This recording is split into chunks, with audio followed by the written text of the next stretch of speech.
કાંકરેજ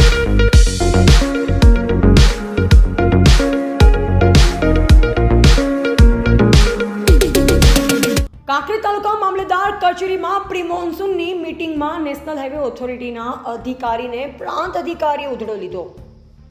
પ્રાપ્ત વિગત અનુસાર ગુજરાતમાં હવે પ્રી મોન્સૂન 2024 ચોમાસાની શરૂઆતનું કાઉન્ટડાઉન શરૂ થઈ ગયું છે અને હવે તંત્ર દ્વારા તાત્કાલિક ધોરણે મીટિંગોનો દોર શરૂ કર્યો છે। ત્યારે હવે કાંકરેજ તાલુકાના મુખ્ય મથક સિયોરી ખાતે આવેલ મામલતદાર કચેરી હોલમાં ડીસા પ્રાંત અધિકારી NM પંચાલના અધ્યક્ષસ્થાને મીટિંગ યોજાઈ હતી, જેમાં કાંકરેજ મામલતદાર ભરતભાઈ દરજી, તાલુકા વિકાસ અધિકારી AM Pandya, taluka health officer Piyushbhai Chaudhary અને માર્ગ અને મકાન વિભાગના ભુરાભાઈ પટેલ અને SO ખત્રી ખાસ કરી ઉપસ્થિત રહ્યા હતા। સૌથી અગત્યની બાબત વિશે વાત કરીએ તો ભીલડી રાધનપુર નેશનલ હાઈવે ઓથોરિટીના એક અધિકારીને તેમની કામગીરી બદલ ઉધડો લીધો, જેમાં થરા નગરપાલિકાના સર્વિસ રોડ ઉપર ચોમાસા દરમિયાન પાણી ભરાઈ જતા રાહદારી અને વાહન ચાલકો માટે માથાનો દુખાવો બની જાય છે।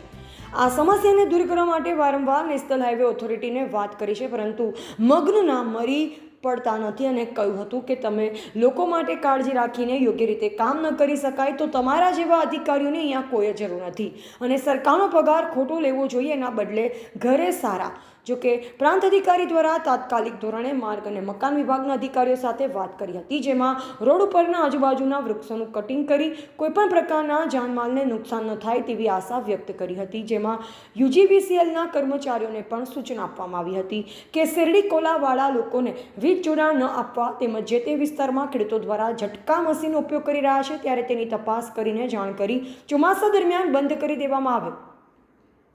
જેમાં ગ્રામ સેવકો દ્વારા અંગે ધ્યાન રાખવું જરૂરી છે। સાથે વાત કરીએ કાંકરેજ તાલુકાના સમણવા રેલવે નાળામાં દર વખતે પાણી ભરાઈ જતા વાહન વ્યવહાર અને અવરજવર બંધ થઈ જાય છે, તે માટે તકેદારી રાખવામાં આવે। સાથે સફાઈ કામ કરવા બાબત જેમાં ખારિયા ટોટાણાનો સમાવેશ થાય છે અને ડીપ તેમજ કોઝવે પર પાણીની ભયજનક સપાટીના બોર્ડ લગાવવા, બંને બાજુ પોલીસ બંદોબસ્ત ગોઠવવા, ગીચ વસ્તી ધરાવતા એરિયા તેમજ જાહેર રસ્તા પર મોટા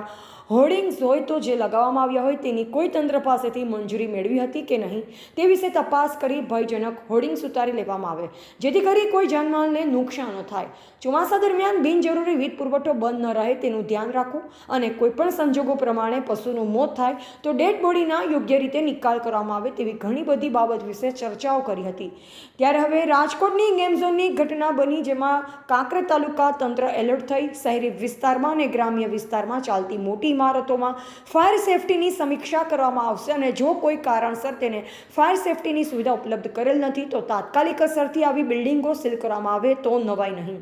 જેમાં શાળાઓ, કોલેજો, mall, hotel, hospital, classes, shopping centre અને પછી અન્ય કોઈ જોખમી બાંધકામ જે જર્જરિત હાલતમાં હોય તો તંત્રના અધિકારીઓ દ્વારા કડક હાથે કાર્યવાહી કરવામાં આવશે તેવું તંત્રના અધિકારીઓ દ્વારા મીટિંગમાં નિર્ણય લેવાયો છે। ત્યારે હવે આવનાર દિવસોમાં ચોમાસા પહેલા તંત્રની કામગીરી હાથ ધરાઈ છે અને વૈકલ્પિક વ્યવસ્થા માટે સાધન સામગ્રી અંગે ચર્ચા વિચારણા કરવામાં આવી, જેમાં ક્રેન, ફાયર તરવૈયા, JCB મશીન જેવી સુવિધા ઉપલબ્ધ કરવા માટે પ્રયાસો હાથ ધરીને તાલુકામાંથી અહેવાલો મંગાવ્યા છે। અહેવાલ જયંતિભાઈ ઠક્કર, સિહોરી, કાંકરેજ।